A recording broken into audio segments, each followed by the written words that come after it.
दोस्तों नमस्कार।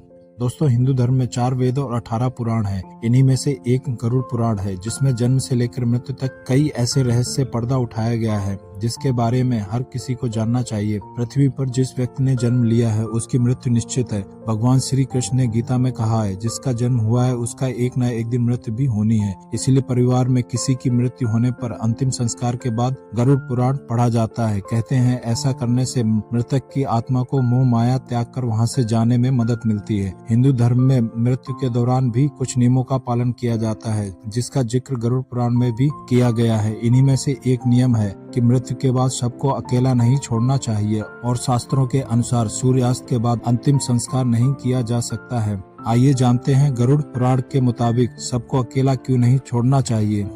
गरुड़ पुराण में बताया गया है कि मृतक की आत्मा दाह संस्कार तक सबके आसपास ही रहती है और वापस अपने शरीर में प्रवेश करना चाहती है, क्योंकि मृत्यु के बाद भी आत्मा का शरीर से जुड़ाव रहता है। इसीलिए सबको अकेला नहीं छोड़ा जाता है। इसके अलावा गरुड़ पुराण में दी गई जानकारी के अनुसार अगर सबको अकेला छोड़ दिया जाए तो उसके आसपास चींटियां या कीड़े मकोड़े आने का डर रहता है। इसीलिए कभी भी सबको अकेला नहीं और कोई ना कोई सबके आसपास हमेशा बैठा रहता है। खास तौर पर रात के समय सबको अकेला छोड़ने की वजह से परेशानी का सामना करना पड़ सकता है, क्योंकि माना जाता है कि रात में बुरी आत्माएं सक्रिय होती हैं और मृतक के शरीर में प्रवेश कर सकती हैं। इसी की वजह से परिवार के सदस्यों को संकट झेलना पड़ सकता है। कहा जाता है कि रात के समय तांत्रिक क्रियाएं अधिक की जाती हैं और अगर रात के समय सबको अकेला छोड़ दिया जाए मृत आत्मा संकट में आ सकती है। इसीलिए कभी भूलकर भी सबको अकेला नहीं छोड़ा जाता। अलावा इसके गरुड़ पुराण के मुताबिक सबसे निकलने वाली गंध की वजह से कई तरह के बैक्टीरिया पनपते हैं। इसी वजह से कोई ना कोई सबके पास हमेशा बैठा रहता है और वहाँ अगरबत्ती या धूप बत्ती जलाकर रखते हैं। शास्त्रों के अनुसार जब तक मृतक का शरीर पूरी तरह से शांत नहीं हो जाता तब तक दाह संस्कार नहीं करना चाहिए।